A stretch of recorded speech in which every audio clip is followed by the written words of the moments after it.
Meltdown, a four-part investigation of the orgy of greed and recklessness that drove the world into financial collapse. Only now are the hard questions being asked. Only now are the key players being held to account. In this hour, the story of the men who crashed the world. The billionaire mortgage seller who fooled millions. Everybody wanted to own a piece of real estate to get into the game. The high-rolling banker with a fatal weakness. Jimmy Cain tried to handle what looked like a joint. I'm not kidding. The ferocious Wall Street predator. I want to reach in, rip out their heart, and eat it before they die. And the power behind the throne. The de facto president of the United States was an unelected gentleman from Wall Street. Meltdown, the secret history of the global financial collapse.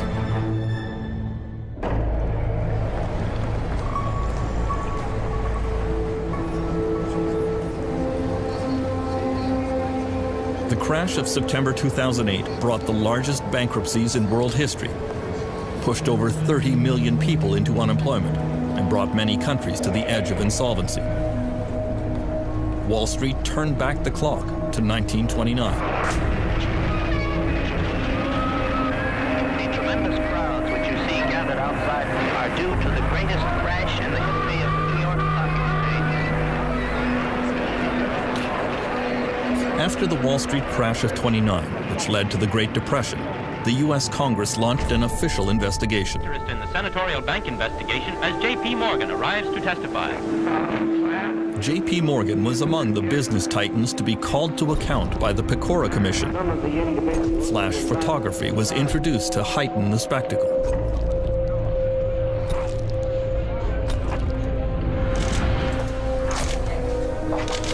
In 2010, the same model is followed for a new investigation of a new financial collapse.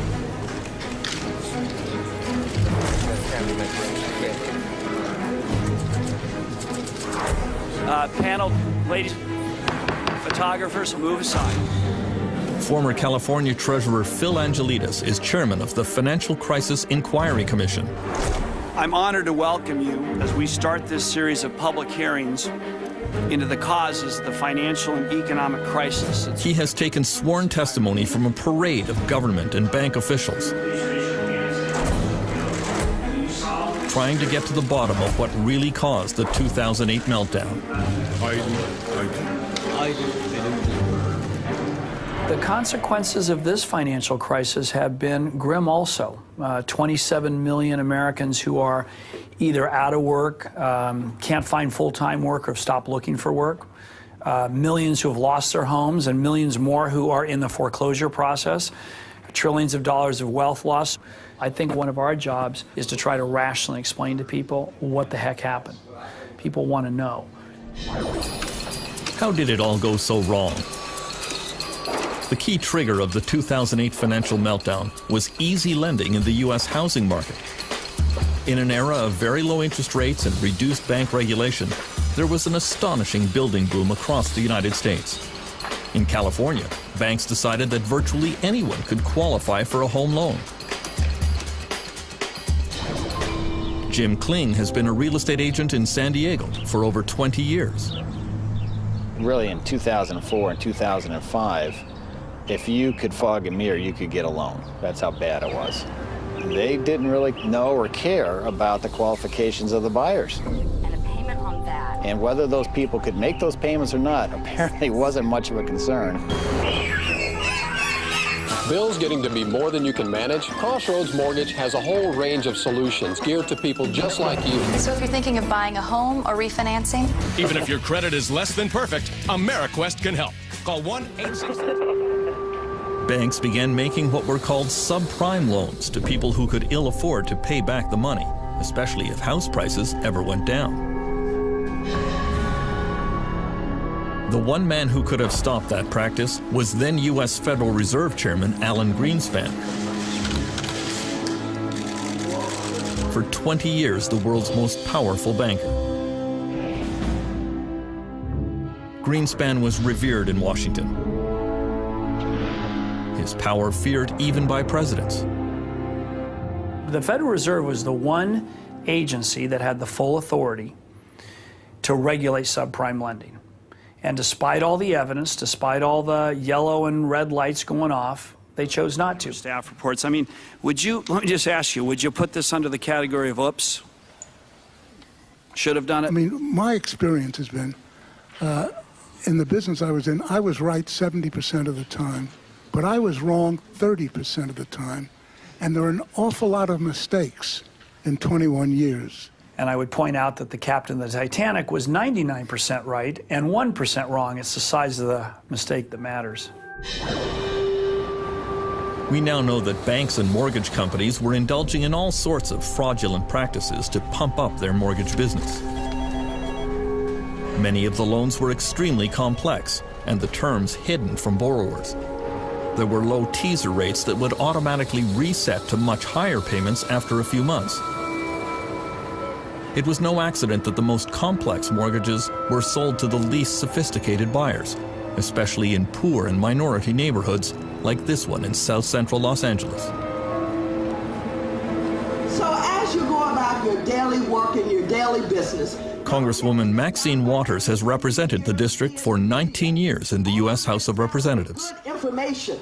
You know, I've seen mortgages that were given to 70-year-old people who were on a fixed income, whose income was never going to increase, but that mortgage was going to reset within a few years. Where was that money going to come from? I've seen mortgages that I think are criminal. N.W.O was the undisputed king of the U.S. subprime market. He is called the Golden Boy because of his permanent tan and because at the height of the subprime real estate boom, he was making about $100 million a year. Everybody wanted to own a piece of real estate to get into the game. He became the darling of business magazines with a slew of fawning profiles of his rags to riches story. He always claimed that he was a friend to the poor and that his lending practices were helping scores of Americans attain the dream of home ownership. It's one thing for him to say that he was a friend to the poor, but in the final analysis, when you see that these poor people are now in foreclosure, now cannot get loan modifications, now ending up on the streets, then certainly that defies how he could have been, you know, a friend to poor people. Mazzillo's company, Countrywide Financial, grew to become the biggest mortgage lender in the United States. Call Countrywide. We never stop thinking about what you need. And that makes home buying easy. Really. Countrywide was sold to Bank of America and almost immediately plunged in value. N.W.O was placed under investigation by the Securities and Exchange Commission. The SEC uncovered very damaging private emails in which Mazzillo expressed his true feelings about the dangerous subprime mortgages he was peddling. He wrote, "In all my years in the business, I have never seen a more toxic product." At the same time, Mazzillo was publicly reassuring all his investors and clients. Countrywide views the product as a sound investment for our bank and a sound financial management tool for consumers. It does appear that there was a private view of the markets, and there was one that was espoused to borrowers, rating agencies, the investing public. The SEC has now charged Mazzillo with insider trading and securities fraud. Lenders like N.W.O Mazzillo really didn't care if people ever paid their mortgages because those loans did not stay on the mortgage company's books. Mortgages were bundled together with other loans from across the country and moved to Wall Street. There, they were packaged up into complex new financial products. Bankers went wild for these financial securities that were really just stacks of IOUs. There was almost no government regulation of this market. It became a massive system of buying and selling these IOUs, with fees being charged on each transaction. It was just all a way to make fees and to package up these streams of supposed cash flows and sell them off to investors. I mean, for a while there, anybody who touched a mortgage made money. It was like the most perfect product. I once had this view that when people started talking about toxic assets, that somehow they were like a good piece of fruit that had turned bad. Well, it turns out they were a rotten piece of fruit from day one. And all along the way, whether it was the broker, the lender, the securitizer, the market maker, everyone seems to have taken the view that they had no responsibility for the product that they were moving along in the system. That became, unfortunately, this cancerous material that was injected into financial institutions all over the world. One of the first places these toxic products landed was the financial district of London, England, nicknamed the City. There was a golden age here in the years before the meltdown. Garrett Anderson arrived in the city as a young trader in 1996. He had been a hippie selling trinkets on the beaches of India until his older brother found him a job in a London brokerage. I literally didn't know what the city was. I mean, I kind of was aware that there was a stock market, and I said, well, why? I mean, you have to wear a suit and things like that. And he said, I'll tell you why. It's quite simple. You'll have about £300,000–400,000 within about 4 or 5 years, and then you can go off and live the life you want to live. Since the selling of trinkets wasn't going down too well, I thought, why not? I had no idea about finance whatsoever. I didn't know what a PE ratio was. I didn't know what a yield was. When you're in the city, all you have to do continually is present a view and present it strongly and pretend you believe in it. It was all about schmoozing clients, taking them to strip joints, taking them to bars, getting that company credit card out and really giving it a bash. The wild atmosphere in Britain was brought about because Chancellor of the Exchequer Gordon Brown was easing financial regulation there. He called his new approach the light touch. We will advance if there is light touch regulation, a competitive tax environment, and flexible. Well, Gordon Brown light touch was an effort really to make the City of London the world's greatest financial centre. And it meant giving the financiers, giving the bankers a very free hand in the marketplace. Paul Martin was Canada's finance minister in those years. He says deregulation came about because of a competition between New York and London to become the financial capital of the world. The race to become #1 was very, very important. But how do you attract the financial industry? Well, the most logical way is what they call regulatory arbitrage, which simply says, let's gut the regulatory system, and therefore more people will come. The prevailing culture was one that the markets always go up. It was an easy way to make money, drinking champagne, fat cat analysts. It was a joyous time. Everywhere you looked, there was great big new offices being put up, statues being put in the forecourts, people building great monuments to themselves in terms of the buildings they occupied and the way that they behaved. By 2004, Garrett Anderson was making a salary of $300,000 a year, plus an annual bonus of $700,000.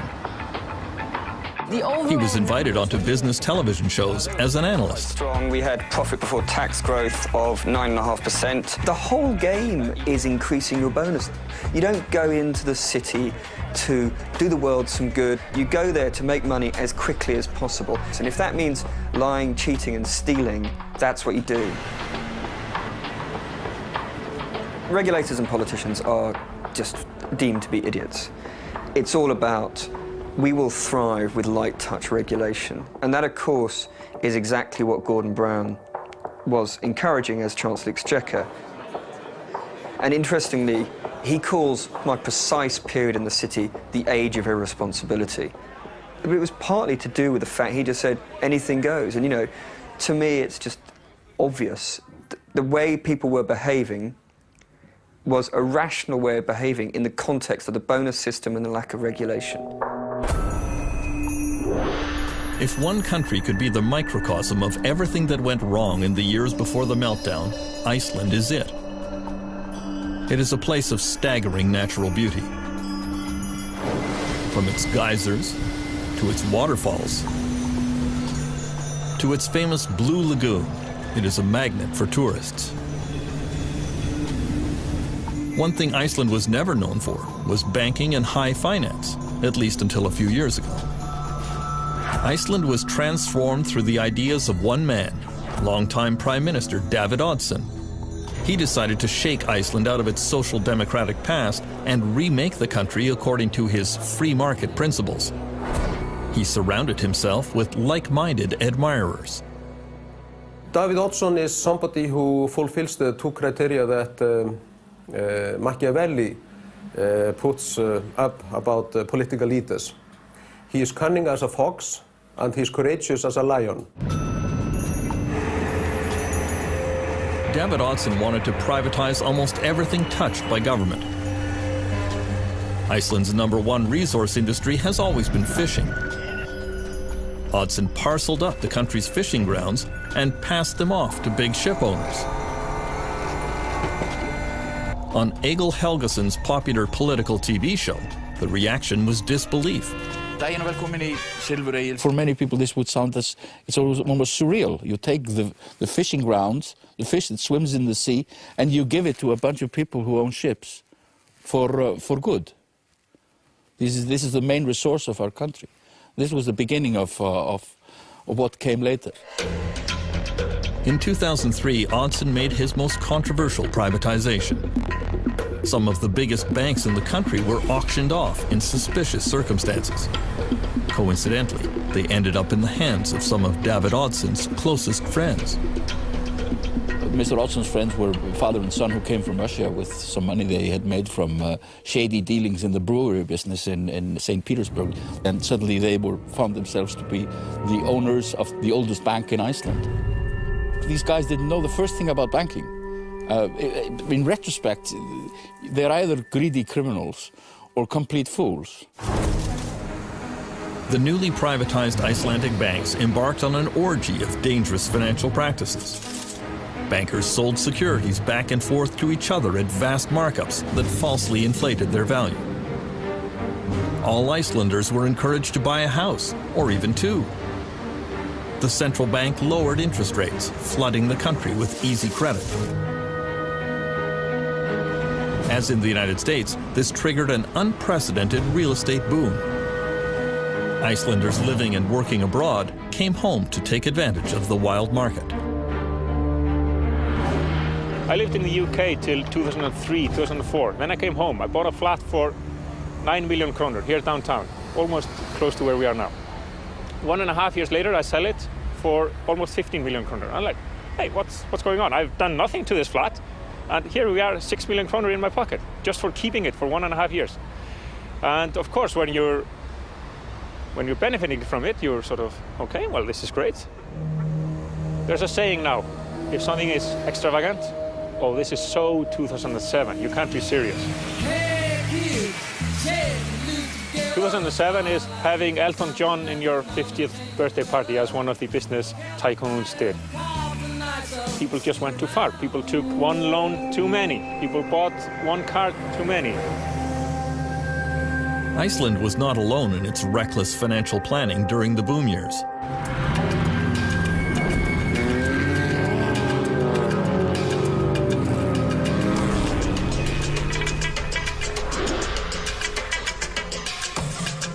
The world champion of the global real estate bubble was surely Dubai in the United Arab Emirates. Money was no object, as every local sheikh and every booming company competed to see who could erect the most ostentatious building. No idea was considered too outlandish. When waterfront property rose dramatically in value, Dubai decided to make more.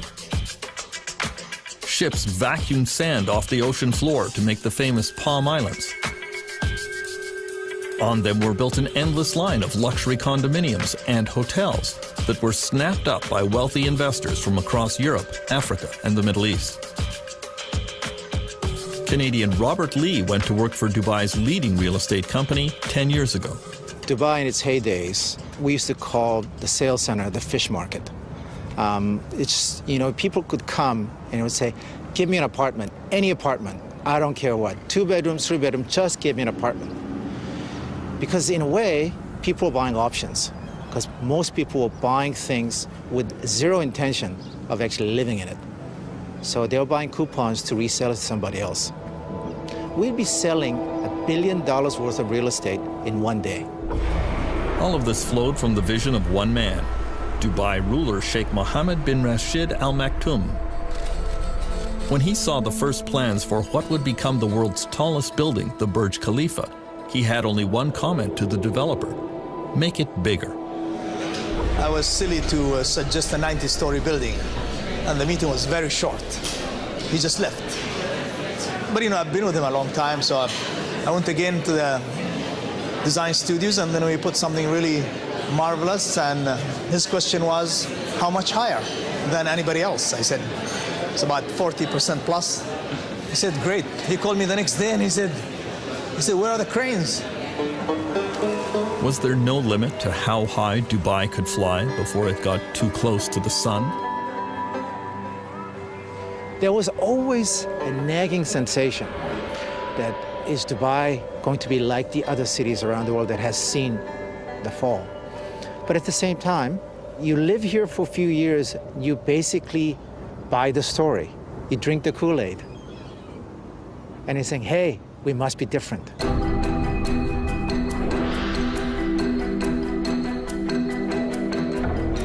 The man who would become the central actor in the meltdown took his position on the stage in 2006. Former Goldman Sachs CEO Hank Paulson was one of the toughest of the Wall Street titans. Then he accepted the invitation of George W. Bush to become the U.S. Treasury Secretary. It was a controversial choice. Paulson was not universally loved on Wall Street. He was probably the nastiest guy of all of them. They used to call him the snake. And this is coming from the Wall Street executives themselves. No, you know, you really can't believe everything he tells you. The reason why they didn't like him is because they couldn't trust him. Hank Paulson's aggressive, combative style came as a bit of a shock in government circles. This is a guy who would go through a brick wall to achieve his objective. Leopard doesn't change his spots. I mean, you know, why do scorpions sting? They sting because that's their nature. And, you know, Hank Paulson didn't change his nature when he went to Washington. Shortly after Hank Paulson arrived in Washington, the prices of California houses began to slide. Sales of existing homes are down a full 12% from just a year ago. As prices dropped, overextended homeowners threw more properties onto the market, triggering a downward spiral. Hank Paulson called me and started talking to me about subprime mortgages in the United States.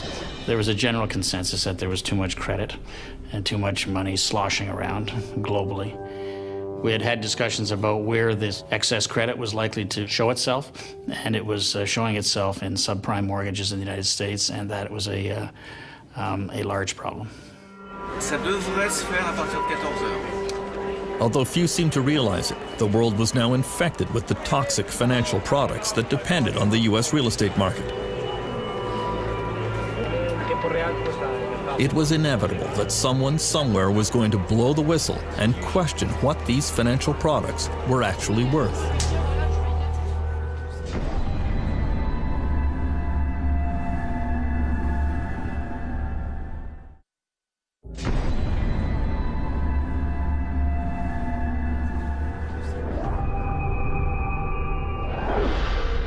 As it happened, the alarm sounded in Paris in August 2007. The giant French bank BNP Paribas discovered that many of its investment funds were filled with toxic U.S. securities.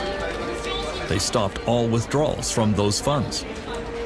It was a little bit like an old-fashioned movie where the bank president locks the door and tells people they can't get their money. It doesn't exactly make you feel good about the world. At the Ministry of Economic Affairs in Paris, the BNP Paribas decision triggered immediate crisis meetings, convened by Finance Minister Christine Lagarde. Ça a commencé de manière très dure, je m'en souviens très bien, parce que c'était interruption de vacances immédiate, retour à Paris et discussion immédiate avec les banques sur ces conduits qu'elles étaient en train de fermer en raison d'un début de fissure dans l'édifice financier. If BNP Paribas couldn't value their securities, then one started asking how many other companies couldn't value their securities. How did anyone know what the value of asset managers were, or even banks? Because, of course, banks were holding the same securities. And so suddenly faith in some of the foundations of 21st century finance began to crumble. In September 2007, as cracks were appearing in the foundations of the global economy, the titans of the Anglo-American financial system began to tremble. First up was Britain's Adam Applegarth, a true superstar in London's business class. Applegarth had it all. He joined an obscure bank called Northern Rock in 1983 and had a meteoric rise, becoming CEO of the bank in 2001. Oh, he was a brilliant fellow, full of himself, full of confidence, felt he could do no wrong, loved the idea that he would become a transatlantic jet setter. He'd go over to New York to arrange the next tranche of securitized debt, and felt he had a model which was much better than everybody else. He didn't get it. He didn't get that he developed an unstable model and that the wholesale markets went wrong. His bank would fall off a cliff very, very fast, which is exactly what happened. Good evening. One of Britain's biggest mortgage lenders, Northern Rock, is applying to the Bank of England for emergency financial support. BBC News has learned that the bank... Within hours of the BBC bulletin, worried Northern Rock customers lined up to get their money out. Maybe it's safe, maybe it's not, but I'd rather know that it was safe. I'm just going to go put it in my bank and I've taken all of my money out. Most people in the Western world had never seen a bank run before with their own eyes, and so it was something they found almost impossible to imagine. The British government was very slow to react to the panic. It was egg on our face as the British authorities, no doubt about that. And letting those queues not only form, but continue for 2 days was very damaging to the reputation of British banking. Adam Applegarth was hauled before a British parliamentary investigation of the failure of his bank, but he was characteristically defiant. Mr. Applegarth, do you actually accept you've done anything wrong? It was a good business model, but clearly couldn't deal with the unforeseen global freezing of the liquid markets. You keep saying it was unforeseen, yet this committee had been discussing it for 6 months.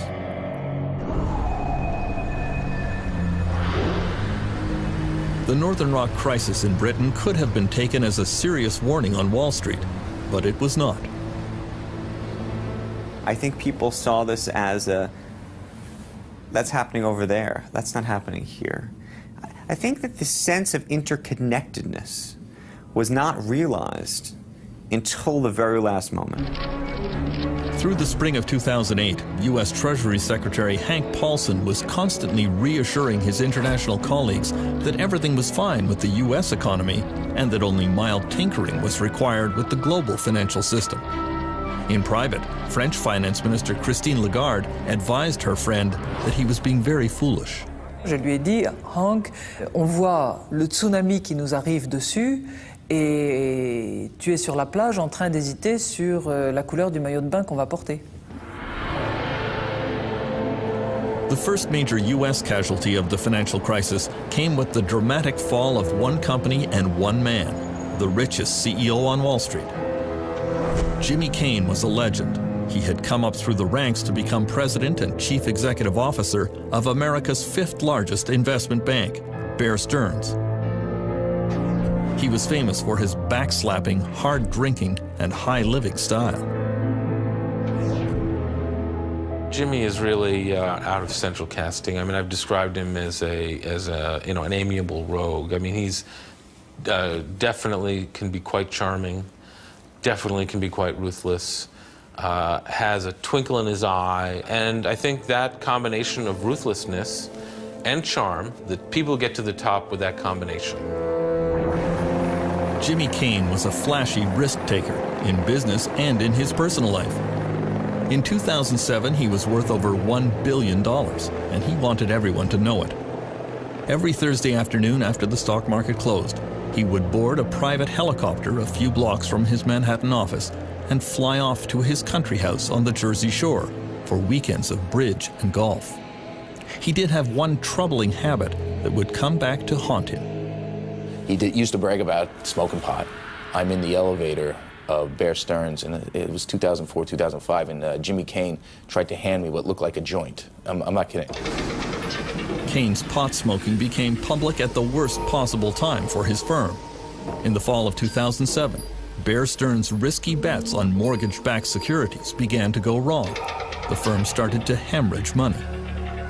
Then in November, the Wall Street Journal carried a front-page story which portrayed Jimmy Cain as an absentee landlord who was always out of touch at either golf games or bridge tournaments while his firm was in crisis. To top it off, the Journal publicly revealed his taste for marijuana.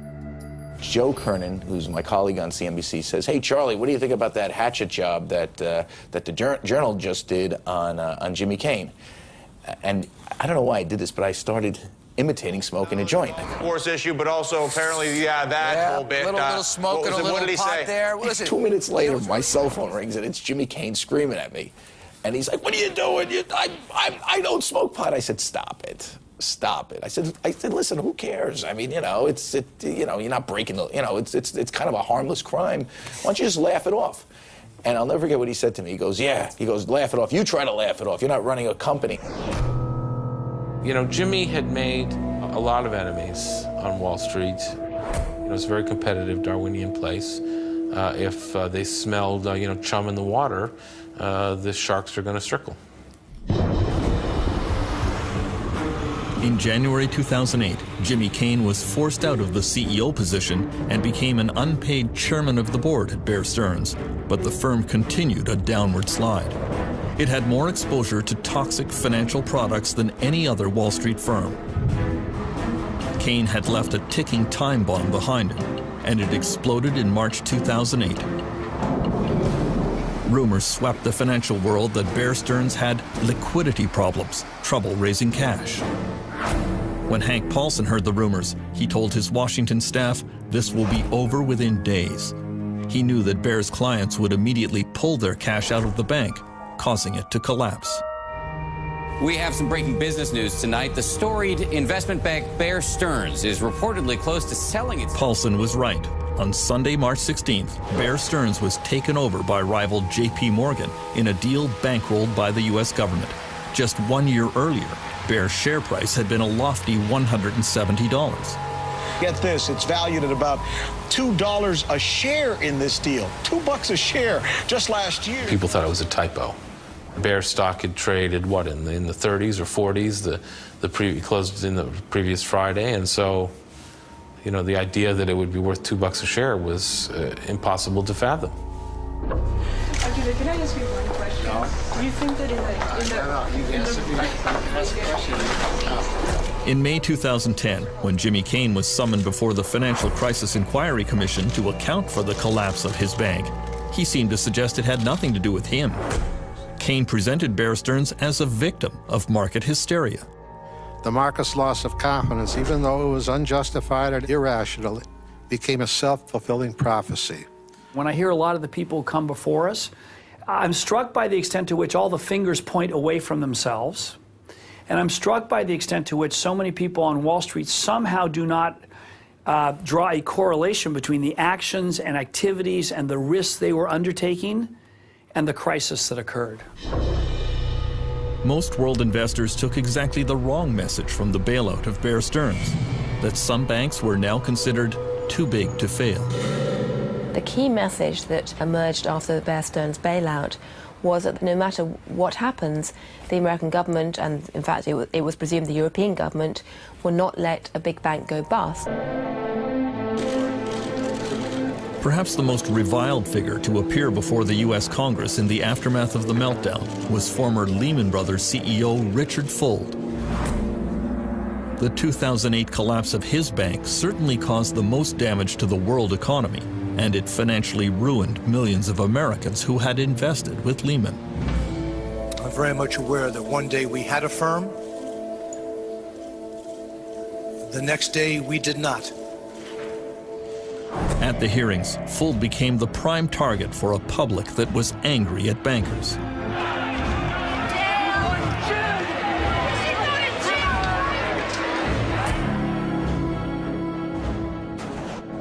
Dick Fuld had spent his entire career at Lehman Brothers, starting at the bottom and clawing his way up the ladder. In later years, he assumed all the trappings of unfettered power. His word was law, his judgment never to be questioned. There was a huge cult of loyalty to Dick Fuld as the chief executive of the firm.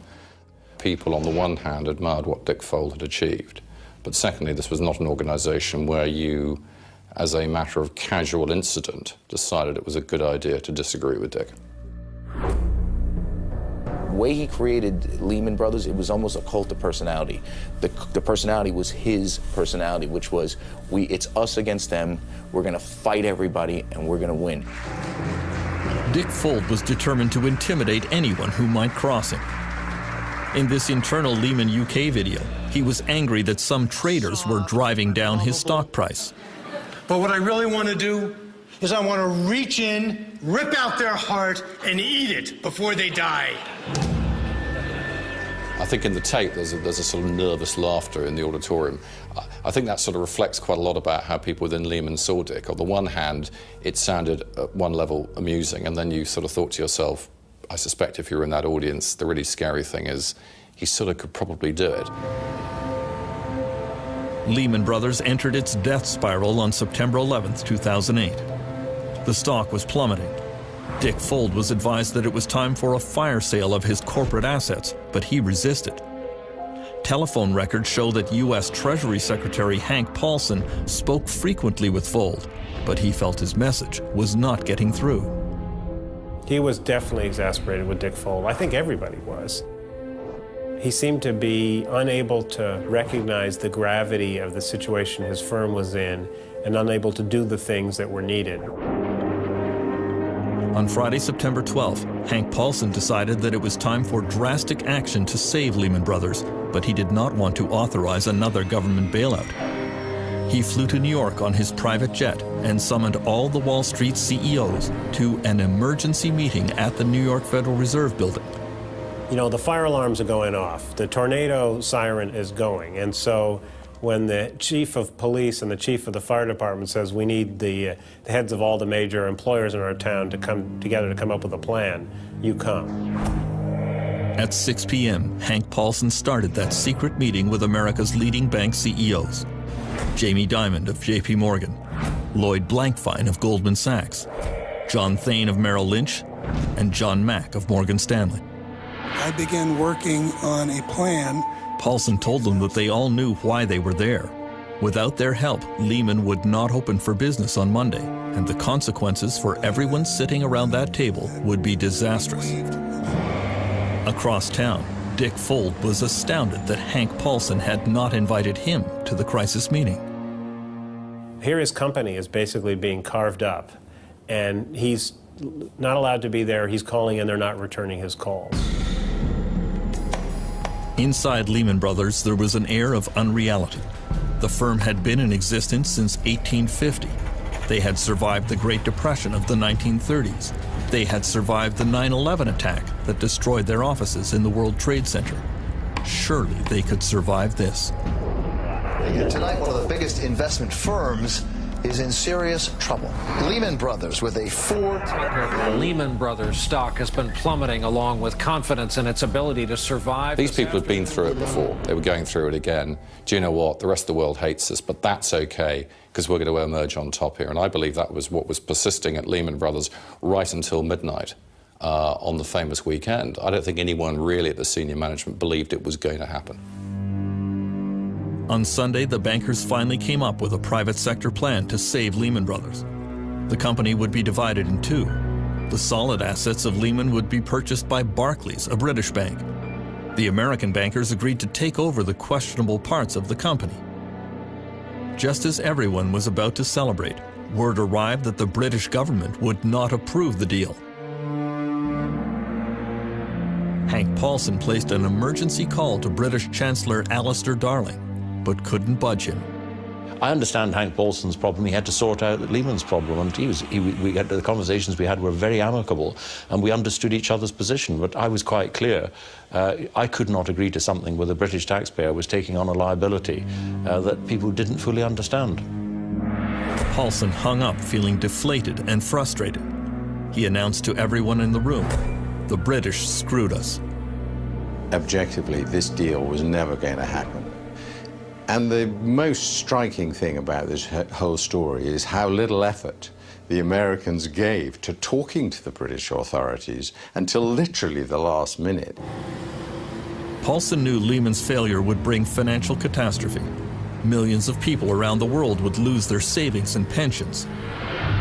At this moment of maximum tension, Hank Paulson had a panic attack. he slipped out of the room and called his wife. I just said, Wendy, Lehman Brothers is going to fail, and it's going to be very bad, and a lot of people are looking to me, and I don't have all the answers, and I'm afraid, would you pray for me? This has been an historic Sunday on Wall Street, and it's not over yet. At this hour, the Lehman Brothers Investment Bank appears headed toward bankruptcy. With $613 billion in debt, Lehman is by far the largest bankruptcy ever in this country, dwarfing... On the sidewalks of New York and in investment houses around the world, there was a rising sense of panic. One who felt it was Mohamed El Arian of PIMCO in California, among the world's largest institutional investors with $1 trillion under management. I remember calling my wife and telling her, go to the cash machine, take cash out, because I'm not sure whether the banks are going to open tomorrow. There was a feeling that the system was incredibly fragile, that the unthinkable was clearly thinkable. Lehman Brothers officially declared bankruptcy at 2 a.m. There was widespread fear that could trigger a chain reaction that would take down the world banking system. At the New York Federal Reserve, then President Tim Geithner told his staff to prepare for the crash landing of Lehman. He told them to put foam on the runway. The problem is they didn't put nearly enough foam on the runway, and there were all sorts of unintended consequences. The ripples that they anticipated turned out to be a tsunami. The tsunami unleashed by the crash of Lehman Brothers would sweep around the globe, destroying millions of jobs and wiping out the economic future of entire countries. Protests rocked world capitals, from Reykjavik to Beijing to London.